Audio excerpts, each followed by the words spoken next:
Ukuphakama kwami kube kuhle ngoba ingcwele.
Ngiyabonga bayingcwele angizokuba umde kakhulu kodwa ngifisa ukuthi lolu thando lunamandla njengokufa. Ngiyafisa ukuthi mhlambe muzi waseThokozani nani lolu thando lunjove ngene ngaphakathi kumina. Ngiyathanda uthando ngoba kaluzenzisi futhi uthando lumnene futhi uthando kalukhohlisi futhi uthando luyithemba. Umuthando ushembe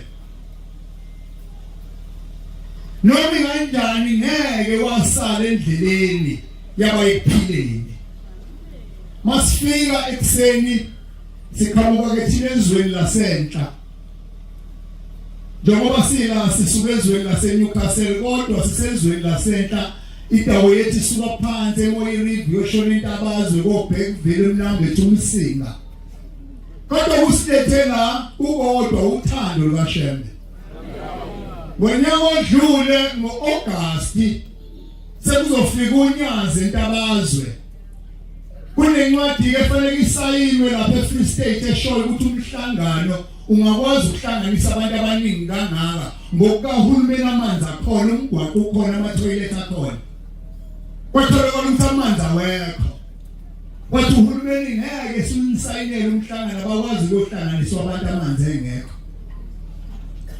Kwaqala ukuthi fanele sicele eNazaretheni ashaya umnikelo kuhambe kuyofakwa amabhoholi kuhambe kuyodonswa amanzi ngenye indlela aseyashoda amathanki. Sashaya ucingo sathi Mshumayeli Mphanazi ubaba akasakwazi ukungena entabazweni ngoba amanzi awekho kodwa wasuka uMshumayeli Mphanazi asazi ke wenze njani kodwa wangena umnikelo wathi na umnikelo wethanki osuke eThokozani. Namhlanje sizobabaza sizothi lo umnikelo wafika lapha entabazwe noma ngabe khona nosizwa kuyenizwe uShembe akaqede namhlanje. Mase sifika la uthando lusilethela sithi madlule emayini siza kahle imoto yakhe sanyaqina ihamba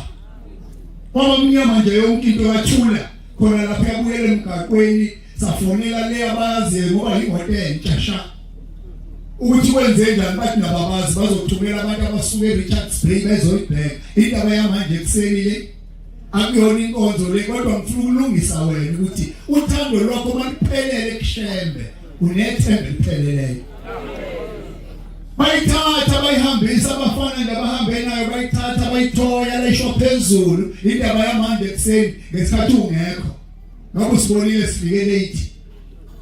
yahamba eRichards Bay bathe eRichards Bay ngesikwazi ukuyenza lutho la itechnician iyongena ngomsombuluko ezokwazi indaba yale moto ngoba ifuna ama computer ukufakwa kuyona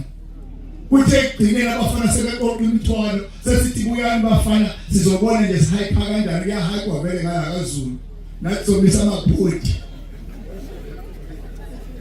bathe abafana bethu bafika umlungu athinta nje izintwana ezinye wayithinta thina la sishinto yodwa awushembe size ngothando kodwa siyakwethemba wena sizolala emakhaya asizoyishiya lenkonzo kodwa wena siyakwethemba nabo abafana ababili beqhamuka lapha babuye nayo imoto iyahamba ngothando lukashembe ngaleyo nyaka ngazi kwakuyimuphi unyaka kodwa bazokhumbula bala usewumvangeli manje ngingambona lo baba usethempelini eSamuela ngakomduku emgaqweni oshona lephezulu lo mshumayeli ngiya esimamisa ethempelini simamisa sangishaya isikhathi ngangazi emgwaqweni amahams kunamapotholo nani ngaba late ngithema ngiqhamuka khona nabo abantu bayaguda bayongena ethempelini phakathi Selithi khanyama ngeke phela ngidlula ithempeli inkonzo isibiziwe la ngiyayibona ngiyangena ngilithempeli angilazi nanokuthi lithi kokuthe izubanyana ke usafanele ukuqala ubheke nefoto ukuthi ngaba ngene endaweni wrong ngangena phakathi ngikutshela wena nothando luphelele lukashembe ngathi mangena ngelithi indaba yala intuba lengixoxayo labo lifelela ngasemayini kulinga kasomkhele ngoba kunerekinyana nje ngaphambili ngabuza ngathi kuphi la ngoba ngicela umfowethu unqubo ukuthi azosithatha nakhona sithi kodwa siyethokozana ngathi mangidlula ngelithempeli ngangena hayi inkonzo impela ikhona sebuhlele usanda kuhlala nje unyazi sekuyashunyelwa kuyaqedwa sekuthiwa ke manje ubaba udlula la uma ngaze yamaphanyakathi stage ubaba la ifika phumule khona sebeshaya umnikelo bathi fanele ngazi kulungiswe ishelter abazohlala kuyona ngase ngiyithanda lento ngoba bengikade nginento engiyiphiwe umama wami ebengiphi isibusiso wathi mntana ngicela kushembe ukuthi wakinde enkulu ngathi mama uyaphupha ke manje ngiyoyakhangana indle enkulu obiyabiza ngase ngizwa inhlanhla bathi wakuyaphiwa kwakhe umpheni kaShembe naye emotweni ngakhipha imali eyi1000 angibaza ngisakhumbula ngisho ithempeli kwathiwa ukuphi kodwa ngathi ngoba khuluma indaba kaShembe ngiyacela ngiyosingatshela leli 1000 ngiphethe ngathi ngiyacela ngoba fanele ngakhe ekhaya ngazi ngizoqala ngakuphi Shembe leyo ngelosi yakhe ezokwehlela kulabantu izingilobe nami futhi ngangithanda ngoba nganginikela la ngingaziwa umuntu khona bonke abantu bangazanga futhi uthi ngubani wakwabani ngoba ngangafuni kwaziwa kodwa ngangifuna indaba kaShembe ngayizwa ngayithola ngamshiya 1000 bajabula bagida bajabula bathiwa nangomuntu esingamazi ngathi kulungile salani kahle ngangena emotweni ngaqhubeka ngahamba ngolwesibili ngafonelwa iDepartment ya Public Works yathi siyakunika umsebenzi ka 3 million wazuzothatha le themba avuka lapho ngawenza umsebenzi yasala imali ngayakhi double story ngothando lwasemntuba nawe ke utshelele yangelosi yakho ukuthi ayihambi yokuxhumanisa nengelosi yokwakha ngoba ushaba ikingelosi azoyehlisa namhlanje uzokwehlisa ingelosi yokwakha yalapha ezofanele ibuka istim sakho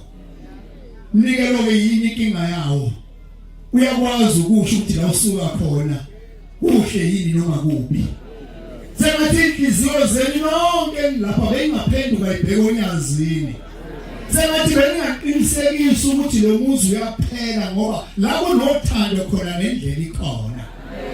ngelinye ilanga ngaloyo nyaka 2022 ngo-August kwakuvaliwe umhlangano ithi inkosi yamaNazaretha ngicela round about 3 la yayisentabazwe ikhuluma ngabantu basemakhaya akusike emakhaya la ngathi selokishini ikhuluma ngabantu basemsinga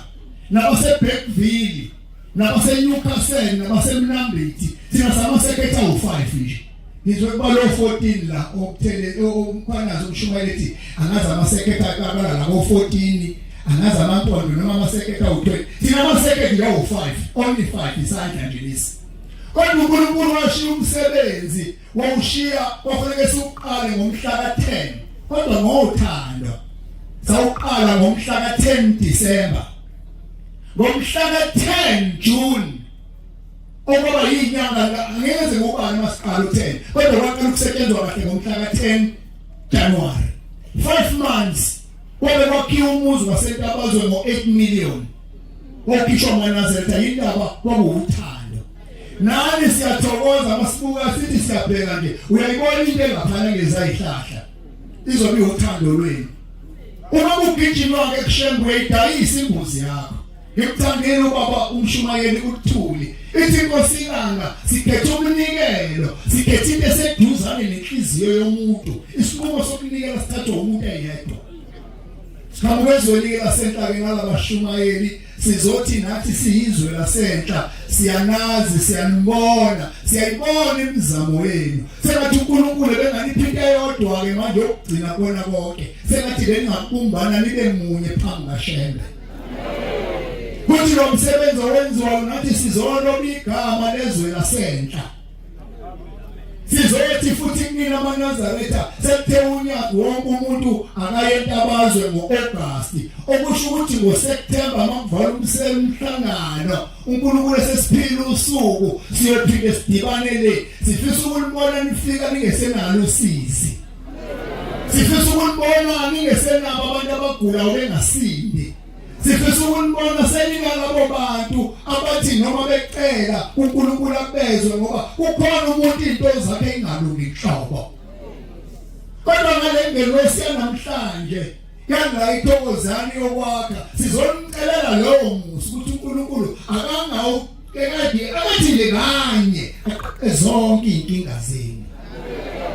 ngala umazwi siyabonga abayingcwele benkosi sesihleli nani lesicabanga ukuhike ebusuku ukuthi yekazi siyohike kanjani kusho ukuthi kufanele sisheshe sihambe yini kodwa hayi ngeke siyamethemba lo Shembe isifikile imoto sicela iphile futhi izisibeke emakhaya ingaphinde futhi ife amen kusibusise enikuzwileyo baba mfundisi